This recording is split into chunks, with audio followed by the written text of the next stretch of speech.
तुम्हा सगळे राम राम मंडळी. हॉटेल भाग्यश्रीवाल्यानं फॉर्च्युनर घेतली, त्याबद्दल हॉटेल भाग्यश्रीच्या मालकाचं मनापासून अभिनंदन करतो मी. त्या दिवशीपासून फेसबुकवर व्हॉट्सअपवर मी काही मीम पाहिलो, काही लेख वाचलो, ज्याच्यावर ते म्हणाले तर का हॉटेल भाग्यश्रीवाला तुमच्या शिक्षणावर भळभळ मुतलाय, तुमच्या शिक्षणाला काय अर्थ राहिला. म्हणजे काहीच न शिकून हॉटेल भाग्यश्रीवाल्यानं फक्त हॉटेलच्या जोरावर फॉर्च्युनर काढलेली आहे आणि तर उच्च शिक्षण घेऊन नोकरी करून साधी वॅगनर घेणं होणे माणसाला. त्यामुळे आपल्या गावातले काही जे पोरं आहेत ते म्हणाले का बा आता आम्ही शिक्षण सोडून देतो आणि हॉटेल भाग्यश्रीवाल्यासारखं एखादं हॉटेल टाकतो आणि डायरेक्ट फॉर्च्युनर काढतो म्हणाले तर.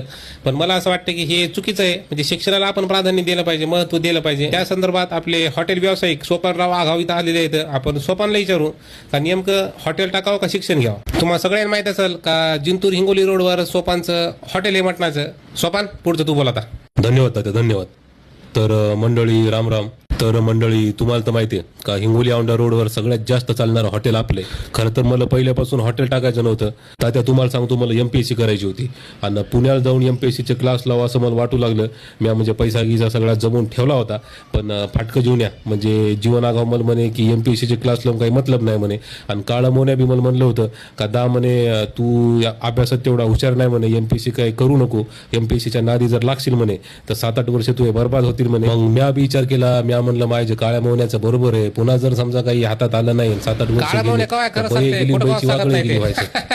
मग मी विचार करू लागलो का काय करावं. तर काळा मोन्या मला म्हणे की दा तू भाजी चांगली करतो म्हणे, स्वयंपाक चांगला करतो म्हणे, हॉटेल टाकून पाय.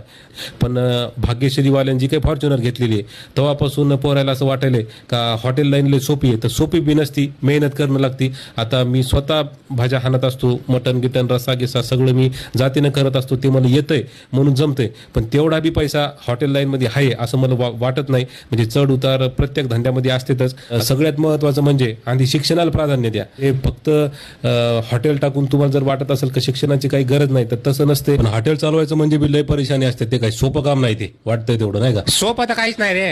आता तुम्हाला खोटं नाही सांगत, काही दिवसात असे जातात का इजूमवर गेली चला काय इजू त्याला विचारा तुम्ही, ते असते का बाबा, किंवा मग आपल्या प्रसादला विचारा का एक थाळी बी जात नाही. पण ते मग सगळं उरावर बसते. पण ते सहन करणं लागते आपल्याला, तेवढी सहन करण्याची ताकद बी लागते माणसात नाही का. की अजून बी लय अडचणी असतात. मागच्या वर्षांना काही पोरं दारू पिऊन आलते, ते धिंगाणा केलता, वेटर संघ भांडणं केलते, तुम्ही होते म्हणून जमलं तात्या, नाही तर अवघड झालं तात्या. धन्यवाद बरं का तात्या. काय माहिती सोपान तू बी रे. आपल्या माणसाला धन्यवाद नसतेत म्हणायचे रे. आता जाता फक्त एवढंच सांगेल का शिक्षणाचं झाड तुमच्या असू द्या हो अंगणात, शिक्षणाचं झाड तुमच्या असू द्या हो अंगणात, नाहीतर अडाणीपणाचा खुट्टा घुसल तुमच्या. समजवाला को इशारा कापी आणि काही तो दुनियावाला को तात्या बी बाकी. जय हिंद, जय महाराष्ट्र.